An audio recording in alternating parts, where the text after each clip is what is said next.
entrés à Jérusalem, c'est de ces temples que les disciples ne pouvaient pas passer inaperçus. Ils sont restés en train de contempler les temples. Et les disciples ont dit, quelle architecture, quelle construction. Même les disciples de Jésus étaient frappés par la beauté de ces temples. Ce n'était pas n'importe quel temple. C'est les temples de Rhodes. C'est les temples qui étaient bien construits. C'est les temples qui a fallu 46 ans pour être construits. Alléluia. Amen. 46 ans. Mais un jour quand Jésus disait, détruisez ces temples, je le rebâtirai dans 3 jours, les gens se sont révoltés. Hein? Ces beaux temples qui nous a pris 46 ans. Et toi tu veux le rebâtir dans 3 jours. Il a dit, je le rebâtirai dans 3 jours. Et les gens ont trouvé Jésus comme un fou. Mais Jésus ne parlait pas de leur temple. Jésus parlait de son corps. Alléluia. C'est un temple vraiment historique. La contraste est que devant l'entrée de ces temples, ces beaux temples, un bijou, l'architecture qui attirait tous les regards, il y avait un paralytique. Quel contraste. Donc chaque personne qui venait, avant d'entrer, il voyait les paralytiques. C'est comme si les paralytiques abaissaient la beauté du temple. Alléluia. Amen. La personne qui était venue, elle était dans la joie d'entrer, et avant d'entrer, il regarde un paralytique, un mendiant, qui n'était pas sûrement propre, qui était sale, parce qu'il était mendiant. Amen, amen, amen. Amen. Il était toujours là, bien-aimé. Voilà la contraste. L'état désespéré de ces boiteux contrasté avec la beauté de l'architecture du temple. Alléluia. Bien-aimé, cela nous rappelle la pauvreté et l'incapacité de l'Église système, de venir en aide aux gens qui ont des problèmes physiques et spirituels.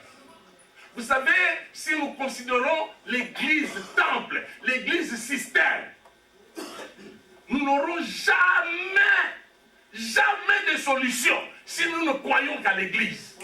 Si nous ne croyons qu'à la beauté de l'Église, nous n'aurons jamais de solution, quel que soit le temps.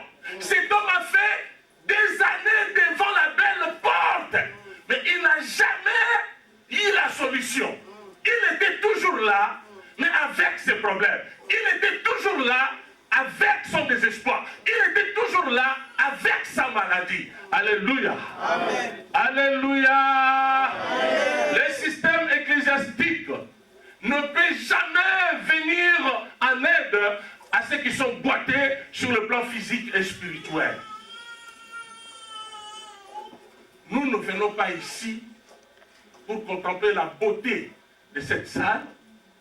Nous ne venons pas ici pour acclamer quelques systèmes ecclésiastiques, mais nous venons ici pour rencontrer le Seigneur des Seigneurs, le Roi des Rois, le Créateur de l'univers. Si c'est pour celui-là que nous venons, nous aurons des solutions, quels que soient les problèmes que nous pouvons avoir.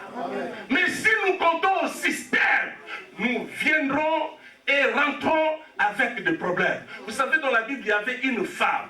La Bible dit que cette femme a fait très longtemps dans l'église. Elle était assidue au temple. Chaque jour à la synagogue, chaque jour la femme était là, mais cette femme, malgré la présence dans la synagogue, elle était possédée. Possédée par des démons. Et les démons ont rendu même cette femme infirme. La femme ne pouvait plus se redresser à cause de la présence des démons. Des démons ont obligé cette femme à devenir comme ça, à garder cette position, courbée toute sa vie. Alléluia. Amen. Sa présence dans la synagogue n'a pas pu résoudre son problème. La présence de la femme dans la synagogue n'a pas pu chasser les démons. Mais un jour, quand Jésus-Christ est venu prêcher dans cette synagogue, Jésus a vu de loin la femme. Jésus a crié, femme, tu es délivrée de ton infirmité. Cette femme a fait 18 ans de possession démoniaque. Mais les systèmes ecclésiastiques ne pouvaient rien apporter à cette femme. Bien-aimés, ne soyez pas chrétiens de système. Ne soyez pas croyants de non seulement. Mais il faut être un chrétien qui applique la parole de Dieu. Un chrétien qui participe dans la vie de l'Église. Un chrétien qui se laisse, qui laisse que la parole de Dieu et la vie de Jésus imprègnent sa vie. C'est ainsi que vous allez vivre la démonstration de la puissance de Dieu. Alléluia. Peu importe les années que vous avez déjà fait dans l'Église, peu importe les années que vous ferez dans l'Église, si vous ne vous laissez pas imprégner par le Saint-Esprit ou par la présence de Jésus, vous n'aurez jamais la solution, même si vous êtes toujours présent dans l'Église. La présence dans l'Église ne dit rien, absolument rien. Ce qui compte, c'est cette communion, c'est cette relation, non pas avec les temples maisons, mais avec les créateurs, avec les chefs de l'Église. Voilà pourquoi cet homme ne pouvait pas recevoir le miracle. Parce que lui, il était là, il n'entrait même pas dans les temples. Cet homme s'arrêtait devant la belle porte. Et cet homme avait un but, demander l'aumône, ma bonga ya mawa, ma kabo ya mawa. Il n'était là que pour demander l'aumône. L'Église ne lui disait absolument rien. Son souhait était de recevoir l'argent, de satisfaire ses besoins. Le souhait de cet homme n'était pas d'écouter la parole de Dieu. Alléluia. Amen. Sûrement quand Jésus-Christ passait aussi pour entrer dans cet temple, les boiteux étaient là. Mais les boiteux n'étaient pas guéris quand Jésus-Christ passait. Il est resté boiteux malgré la présence de Jésus. Amen. Alléluia. Amen. Cherchez à avoir une communion personnelle avec les Seigneurs. J'ai dit bien une communion personnelle avec Dieu. Amen. Ne comptez pas à la communion de l'autre.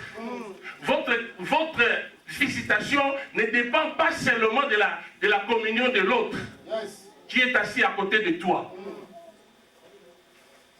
Votre visitation dépend de votre communion personnelle avec le Seigneur. Amen. Est-ce que quelqu'un peut dire très fort Amen? Amen. Alléluia. Amen. Je vous parlais de ces boiteux bien-aimés dans le Seigneur qui avaient perdu tout espoir d'être guéris. Parce qu'il est né boiteux, il a fréquenté l'église, il était toujours devant la belle porte, il a vu des sacrificateurs. Il a vu des prophètes, il a vu des serviteurs, il a même vu le Fils de Dieu. Mais il était toujours dans son état boiteux. Il y a des gens qui se vantent. Moi, je connais les pasteurs tel. D'ailleurs, le pasteur tel, moi je parle avec lui comme ça. Moi, je parle. Et Dieu m'a fait grâce de n'avoir que de pasteurs comme amis. Ça ne dit absolument rien. Amen. Ami des pasteurs ne dit rien. Amen. Alléluia. Amen. Alléluia. Je vais aller très loin. Être même épouse du pasteur ne dit rien. Amen. Si vous êtes épouse du pasteur et que ce pasteur ne vous entraîne pas à aller avec lui dans la présence de Dieu, ça ne dit rien. L'essentiel, c'est la communion avec le Seigneur. Amen. La communion personnelle. Le salut est personnel. La visitation est personnelle. Amen. Alléluia. Amen. Alléluia.